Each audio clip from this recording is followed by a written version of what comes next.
ज्योतिषपुर के इस पावन धरती पर पैदा हुए। नरकासुर विदेह के राजा जनक के दत्तक पुत्र और भगवान विष्णु के परम भक्त ने किरात राज को समाप्त करके प्राग ज्योतिषपुर में सत्ता संभाली थी। कामाख्या देवी की कथा और नीलाचल पर्वत पर मौजूद मेखला उजोवा की सीढ़ियां क्या नरकासुर के होने का संकेत नहीं है? मैं नरकासुर के समकालीन रहे सोनितपुर के राजा बाणसुर और विदर्भ के राजा भीष्मक के शौर्य का भी गवाह हूं, जिनकी कहानियां गाहे बगाहे भगवान श्री कृष्ण से जा जुड़ती हैं। सचमुच आज मेरा जीवन सार्थक हुआ। देखो, आज इस युद्ध में स्वयं भगवान श्री कृष्ण मेरे विपक्ष में है। एक योद्धा के लिए भगवान श्री कृष्ण के हाथों मरने से बेहतर और क्या हो सकता है? ओ मेरे प्रिय प्राग ज्योतिषपुर, मेरी विजय में तुम्हारी रक्षा है, मेरी पराजय में तुम्हारा अंत होगा और तुम्हें वो सम्मान मिलेगा जो आने वाले समय में याद रखा जाएगा।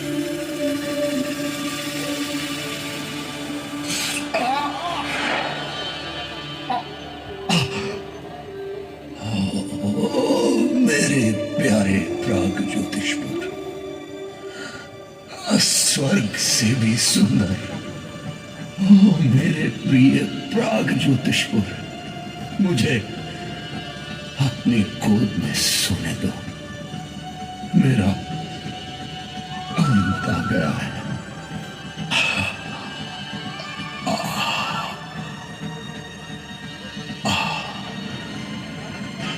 भगवान श्री कृष्ण ने नरकासुर का वध किया और नरकासुर के पुत्र भागदत्त को प्राग ज्योतिषपुर के सिंहासन पर बिठाया। भागदत्त एक वीर योद्धा था, वीरों का वीर। यही भागदत्त अपनी सेना लेकर कुरुक्षेत्र के युद्ध में कौरवों की तरफ से लड़ा। सुप्रतिक नामक हाथी पर सवार शूरवीर राजा भागदत्त तीसरे पांडव अर्जुन के हाथों युद्ध स्थल में मारा गया और वीर गति को प्राप्त हुआ।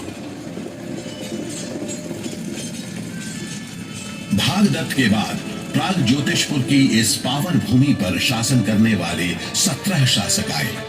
राजवंश के अंतिम शासक सुपर्णक का सफाया कर दिया गया। पहली सेना का नेतृत्व करने वाले पुष्यवर्मा ने प्राग ज्योतिषपुर के सिंहासन का दावा किया। वर्मन वंश के 12 राजाओं ने इस भूमि पर शासन किया और अंत में मध्यकालीन भारत के कामरूप राज्य के सबसे महान और सबसे सम्मानित राजा कुमार भास्कर वर्मा का जन्म हुआ। भास्कर वर्मा आजीवन अविवाहित रहे। भास्कराब्द कैलेंडर उन्हीं के राज की देन है जो आज भी प्रचलित है। भास्कर वर्मा के राज में प्राचीन कामरूप देश ने साहित्य और संस्कृति के क्षेत्र में काफी प्रगति की। कुमार भास्कर वर्मा के शासनकाल में ही चीनी यात्री हुएनसांग भी कामरूप आए। इलाहाबाद स्तंभों और शिलालेखों में इस धरती की महिमा दर्ज है। उत्तर भारत के महान राजाओं में से एक राजा हर्षवर्धन भास्कर वर्मा के परम मित्र थे। उनकी मित्रता की कथा आज भी इतिहास में दर्ज है। यहाँ राजा भास्कर वर्मा की सत्ता है। वो बहुत बड़ा विद्वान है।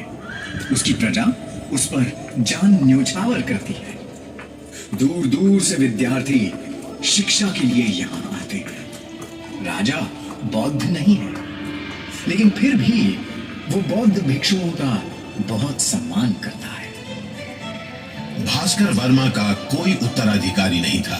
किसी वंशज के न होने के कारण राजनैतिक अस्थिरता पैदा हो गई। शाल स्तंभ वंश ने कामरूप की सत्ता संभाली। कई उतार चढ़ाव के बावजूद शाल स्तंभ वंश का शासन चलता रहा और अंतिम राजा त्याग सिंह निस्संतान रहे।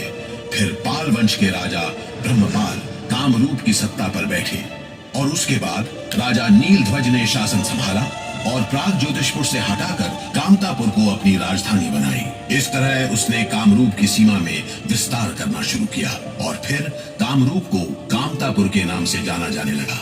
राजा नीलध्वज के देहांत के बाद राजा दुर्लभ नारायण कामतापुर के सिंहासन पर बैठे तो उनके शासन काल में ही कायस्थों के 7 परिवार और ब्राह्मणों के 7 परिवार कन्नौज से आकर कामरूप में बस गए, जिनमें श्रीमंत शंकर देव के पूर्वज चंडीगढ़ ब्राह्मण भी थे। दुर्लभ नारायण के बाद राजा हुए चक्रध्वज, और इन्हीं चक्रध्वज के शासनकाल में सन 1449 में महापुरुष श्रीमंत शंकर देव का जन्म हुआ।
महापुरुष श्रीमंत शंकर देव ने अहोम के सार्वजनिक जीवन के बौद्धिक विकास पर गहरा असर डाला।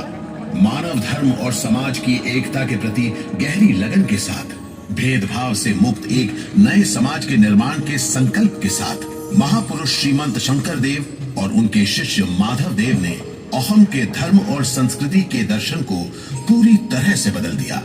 एक तरफ एक शरण नामक धर्म या नव वैष्णव धर्म की स्थापना की गई, तो दूसरी तरफ अहोमिया भाषा, साहित्य, समाज और संस्कृति की नई नींव भी रखी गई।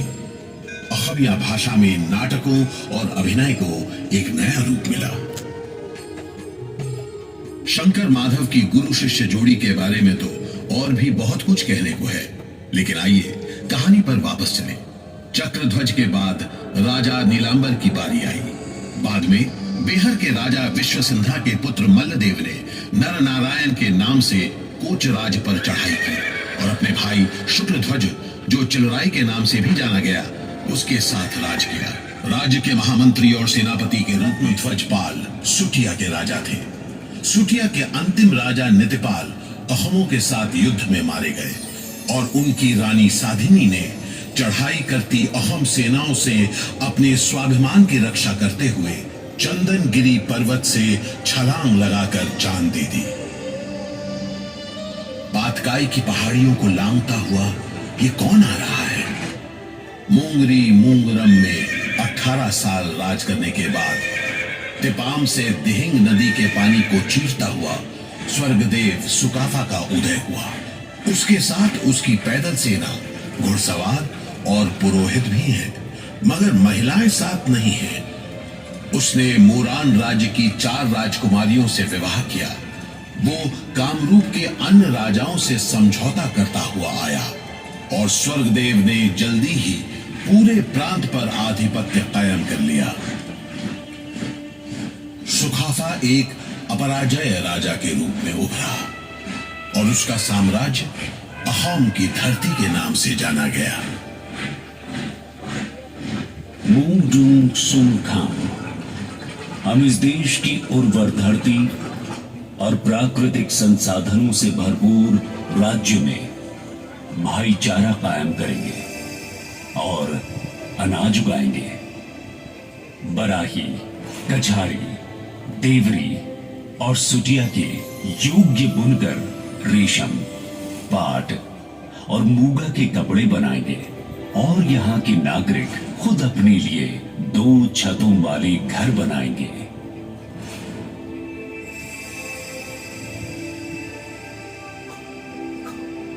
इस तरह असम के घरों के खास आकार की शुरुआत हुई और असम की नींव रखी।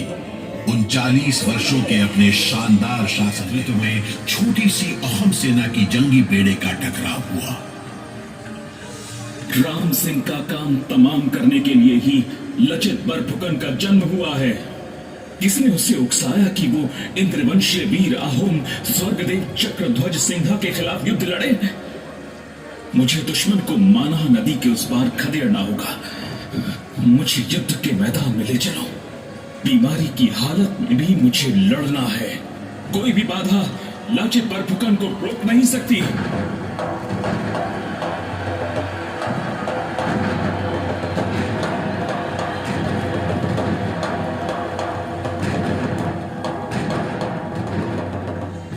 सरायघाट युद्ध में अहम विजय हुए। मानह नदी तक अहम साम्राज्य का विस्तार हो गया। इस तरह अहम राज्य की सीमा बढ़ी और बढ़ता गया राजा मंत्रियों का अहंकार। अचानक अहम साम्राज्य पर अंधेरा मंडराने लगा। एक दुर्भाग्यपूर्ण घटना हो गई। मंत्री सलाहकार पूर्णानंद बूढ़ा गोहाई का असमय निधन हो गया और भरोसेमंद समझे जाने वाले बदन चंद्र बरफुकन ने अहोम पर चढ़ाई करने के लिए बर्मी सेना के रास्ते खोल दिए। बर्मी सेना सीमा का उल्लंघन करते हुए हादिरा चौकी तक पहुंच गई, जिस पर ब्रिटिश कंपनी का क्षेत्राधिकार था। इसके साथ ही लड़ाई का एक नया दौर शुरू हो गया।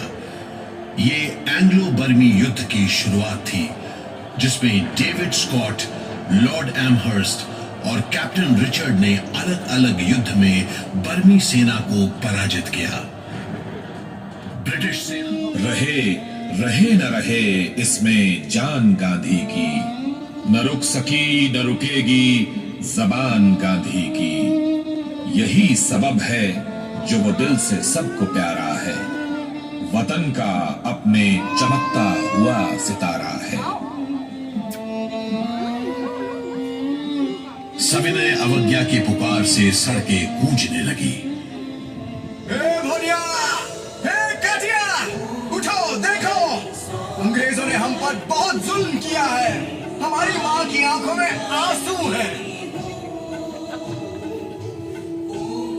असम के लोगों में देशभक्ति का जोश भर गया था। बंबई में भारतीय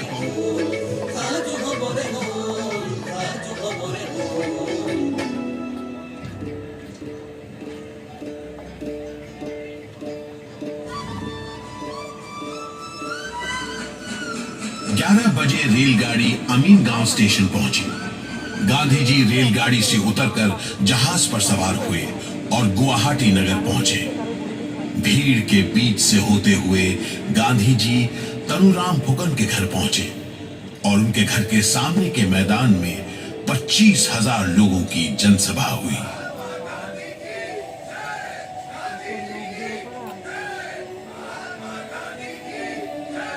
मेरे प्रिय देशवासियों,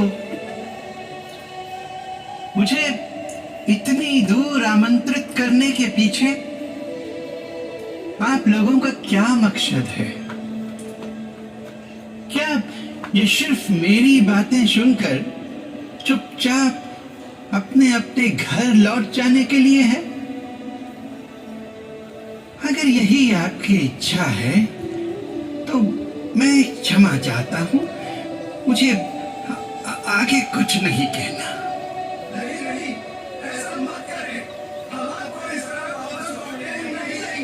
ने ब्रिटिश सामान के बहिष्कार में हिस्सा लिया। मंजिल गोहपुर थाने पहुंच जाएंगे। मेरी प्यारी बहनों, अगर तुम्हें मौत से डर लग रहा हो तो तुम अभी लौट सकती हो।